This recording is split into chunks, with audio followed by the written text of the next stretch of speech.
It is draft season. Sneak peek, be sure to tune in for our live draft special next week.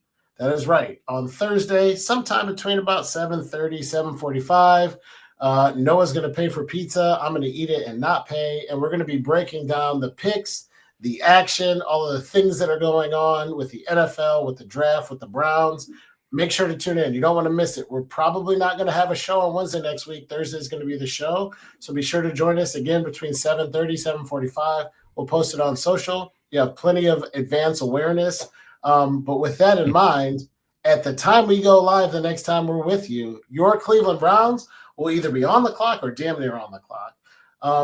It's no secret we need a quarterback. The only one we've had since 99 is Baker and maybe Derek Anderson for a season. There's Flacco, there's Shador, there's Kenny Pickett. There's all kinds of stuff going on. And we've talked about who we think is going to start. And what happens when you focus on the top of the draft is you forget about the other people who might be available who could be a beacon of hope for your franchise or organization. So someone who as recently as last year might have been a first-round pick, maybe still is, depending on who you ask. I want to ask you guys about Jalen Milroe. Alabama quarterback, strong arm, but he had some questionable losses last year. Now, were they his fault? Were they not? We don't know. But what I want to get into with you guys is he a good prospect for NFL football, first of all? And then secondarily, is he a good fit for your very own Cleveland Browns? I gave it to Erik last time. Noah's our resident football guy. It kind of worked its way out with the roulette wheel. Noah, you want Jalen? What do you think? Yeah, I love this. This is out of all the topics that we had to talk about. I will yip it up for Cleveland all day and be happy that we're getting a sports team. I will talk about NIL at nauseum. I'll talk about NBA playoffs after the break. I know you said you weren't going to tease it. I just teased our last topic. Whatever. This is the topic. Right. This is the topic that I am most excited to talk about because Jalen Milroe is the most questionable prospect in the NFL draft, in my opinion. He is the definition of boom or bust for me, exactly. There's a lot of ups and downs with this guy. He has elite athletic traits. We're talking pro-level running back speed. He has the arm talent to throw deep balls at a level that you just don't get to throw when you get a guy like, I don't know, Jacoby Brissett, hell, even Shador. And you guys know, if you listen to the show frequently, I'm on the Shador train. But he also has some accuracy issues. He stands in the pocket too long. He's had some questionable losses, as John said. I think Milroe, in the right system, with the right quarterback, with the right quarterback coach, with the right offensive coordinator, with a plan in place, can succeed in the NFL. But that is a big if. And the fit with the Cleveland Browns scares me because ifs and sticking to a plan doesn't tend to happen a lot in the orange and brown. I'll get into the Browns a little bit more. I want to hear what you guys have to say. I will jump in here only because I agree with Noah. Jalen Milroe is the most terrifying prospect at quarterback and maybe in the entire draft because quarterback's the most important position. I literally thought about it in the drive to work today, the drive home. I pulled out some stats. And I can make a case that he has the highest ceiling of any quarterback that's going to go in this draft. Maybe not Cam Ward, but comparable for the highest of best expectations. But I could also see him being Derek Anderson at his worst, Brady Quinn. Like, we've seen so many bad quarterbacks. I don't know what to make of this kid. Like, most of the time you say, if we draft this guy, his floor is here, his ceiling's here, we think we can work in the middle, let's push him towards greatness, yada, yada, yada. Milroe could be the worst draft pick in the history of the NFL and be awful, just not worth anything. And he could kind of be like a Kirk Cousins at his best in a good system when he's winning games with the fight. Like, I can see this guy going both ways. Is he a good fit for the Browns? Stefanski develops pocket passers who have strong arms. From that perspective, I think, yeah, he's probably pretty good. He could also implode for all the reasons Noah alluded to earlier. I won't reiterate them.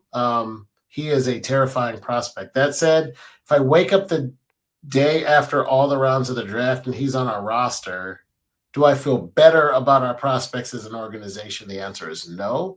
I don't want him, but that's cautious because I do think that if he's the best version of himself somewhere where the system fits, he could actually be a pretty special talent. E, what do you think? I think you guys hit on some good points. You both mentioned he has a cannon for an arm and can throw a deep ball. I think, like you said, this is high risk, high reward area, right? He's been really inconsistent with his accuracy. That's the biggest drawback. He could improve on his pocket presence, in my opinion. He tends to hold onto the ball a bit too long. He took a lot of sacks. I think that he has a good drive. He always talked about team accomplishments over personal accomplishments, which I really appreciate for a player, especially a young kid. I question how adaptable he is. He had quite a few offensive schemes that he had to adjust to, and quite a few offensive coordinators as at Alabama, and he didn't always thrive under those changes. So I wonder how he would be. The one point that I disagree a little with you on, John, is that Mhm. you mentioned that Stefanski's good at developing a pocket passer. I don't know that I call him a pocket passer. Uh, Mm. he's more of a I don't even want to call him a scrambler. But yeah, I don't call him a pocket passer. I'd call him a dual threat quarterback. He's an athletic scrambler, right? Compare that to somebody like Shador, who is more of a pocket passer. He is more precision with his accuracy. I just don't know that it makes sense. He's an explosive, high ceiling, boomer bust kind of player. Compare that to Shador, who is more calculated and methodical and more ball control oriented. That's where I start to Mm. get a little worried. If I had to compare Jalen to somebody, it'd probably be Jalen Hurts or Lamar Jackson light. That sounds really good, but that's the ceiling. That's the high side. You bet. Yeah, I'm going to jump back in here too.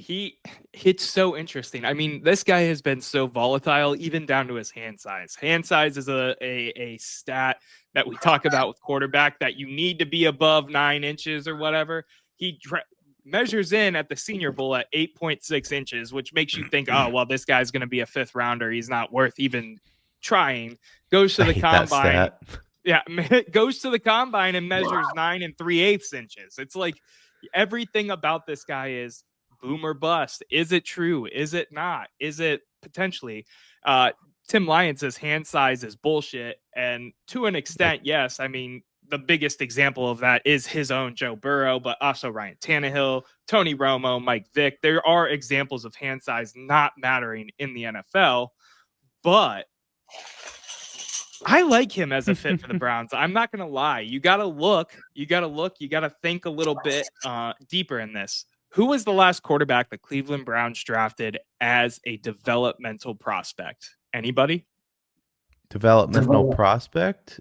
Yep. Probably the kid we just got rid of, which didn't last long. I would Dorian say Thompson Dorian Robinson. Thompson Yeah. Robinson, yeah, from UCLA. Okay. What was the big thing about his game? He sucked. Okay.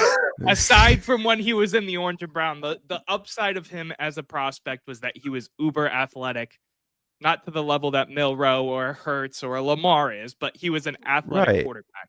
And it To didn't help. me, I agree. But that just be I'm not comparing him in that way to DTR. Let me finish. I think what this team wants in terms of a rookie developmental, the guy that they want to be the franchise, isn't your stereotypical Joe Flacco, Jacoby Brissett, blah type of quarterback. They want an athletic guy like this. They want a guy with a strong arm that can do the pocket passing things, but they like the athletic upside. That's what I see in DTR. And we're forgetting his offensive coordinator at Alabama, who got the best out of Jalen Milroe, is the offensive coordinator of the Cleveland Browns right now. I'm still team Shador Sanders all the way. I think he makes the most sense for this team. But I get the appeal in Jalen Milroe as a guy that sits on the bench for a year and develops like a Lamar did. I know Lamar played a little bit towards the end of his first year in the Ravens, like Jalen Hurts did, sits, really learns the NFL, takes it all in, and comes out and potentially is something we haven't seen in orange and brown before. I got to disagree with you on the point only that, first of all, normally you want your quarterback room to look very similar, each guy, so that you can plug and play a guy. If Flacco goes down, you have a pocket style passer ready to go in. I'm not saying you have to do that, but typically you see backups in the mold of the starter. Stefanski developing an athletic quarterback when he's known for developing more pocket passing. I don't know. Here's my problem. You talk about DTR and his athletic upside. The problem is that's great if you still have accuracy. Milroe's accuracy is what scares me the most, because I'm not talking on deep balls either. These are short and medium length passes that he was not very accurate on. That part of him just scares me, where I think Sanders, it's an upside. And don't get me wrong, I think that, Sanders has downsides as well. Partly, I think his internal clock isn't great, and that's something that he needs to develop a little better. He took the most sacks, obviously, with a bad O-line. But I don't know. It's the Browns, and we need a guy that's ready to start like next year. Not to even mention injuries, but Flacco's a vet that we're hoping he's going to look good. We're hoping we could bring him back. I don't know that Milroe's the guy. Tim Lyons makes a good point here. Josh Allen was 40% in college completion percentage. I agree with every single criticism, concern you have with Milroe. I'm on that train, but I'm also on the train of when you look back and you see some of these guys that end up panning out, they had a lot of question marks. Patrick Mahomes had a lot of question marks. Josh Allen, a lot of question marks. Lamar Jackson, a lot of question marks. I mean, we're going through our top 10 QB list right now, talking about the guys with question marks. And you have players in place to play in front of him if he doesn't work out. You have Joe Flacco. You have Kenny Pickett. No, he doesn't. Those two, Flacco. You have Deshaun Watson. Deshaun Watson is never playing a game in orange and brown. We don't have to go down that rabbit hole again. No, I know. You're right. And listen, the reality is, and we've talked about this before, we just don't know what we don't know. Until we plug him into an NFL game, we don't know how the Browns as an organization is going to develop him, because we don't have a great track record, but we also haven't had this front office and this coaching staff develop guys. There's so many question marks. Could he go on and become a Jalen Hurts? Maybe, and that would be ideal, right? I mean, I would take that all day, every day. But we need to give him time. And I still question what our strategy is at quarterback. I like the Joe Flacco signing. Noah and I talked about it the other day when we were together, but we still don't have this figured out long term. And that just scares me overall. It's fair. That's totally fair. Yeah. Guys, this has been a hell of a show. You guys brought the energy. You brought good takes. And I want to say something to the listeners. You guys make us better. We got some text this week, and you're like, hey, talk about this. Think about this. We got a few things. They're starting to funnel in, which is cool for the show. But the reason I held up like the best take chain for Noah is this our full-time job? No. Where are we journalists by trade? No. But where else are you going to find a breakdown on the hand size of 14 different quarterbacks other than Noah? This guy, he comes prepared. He brings the energy.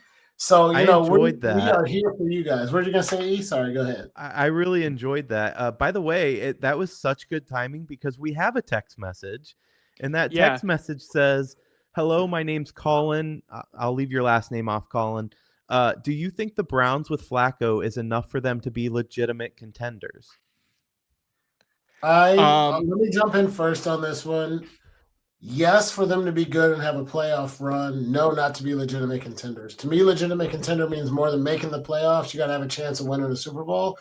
I think Flacco can win 12 games, 11 games, 10 games. I think we could potentially win the division for the first time since, Jesus was here. Shout out Easter. But, I don't think the Browns can actually contend for a Super Bowl with Flacco, but who knows, man? Wait, if you're saying they can potentially win the division, in a stacked division, but saying they can't contend, I don't disagree with your take that they're not contenders, but I think those two things go against one another. That's crazy to say that he could win 12 games and win the division but not contend.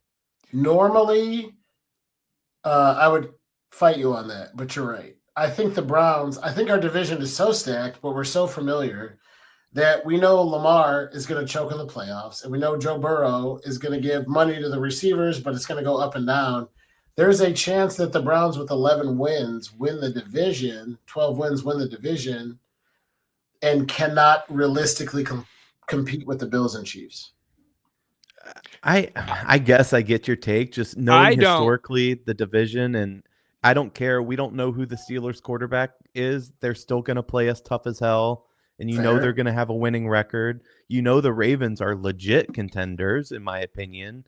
And you know that the Bengals are good. I don't know. That's crazy to me. Yeah, I'm still of the belief that Flacco's not even going to play all 17 games. He hasn't since like 2018. So my answer is no, not with Flacco. They're not legitimate contenders. Could they make some noise and have some fun? Yeah, but that's like the peak of where they're at in my mind. I think too, Eric, to your point, because I was nodding because I was like, yep, you're right. Yep, keep cooking. I'll stop you when I disagree. You're right. It's a jugger. So here's what I think about our division that's really unique. Everybody says the winner of the AFC North is so good and that they can compete for a Super Bowl, and I don't agree. I think the Ravens are frauds as long as Lamar is quarterback because he can't win a playoff game. I think the Steelers have all the makings of a great franchise, but they are lacking a few key pieces, including quarterback, that make them suspect.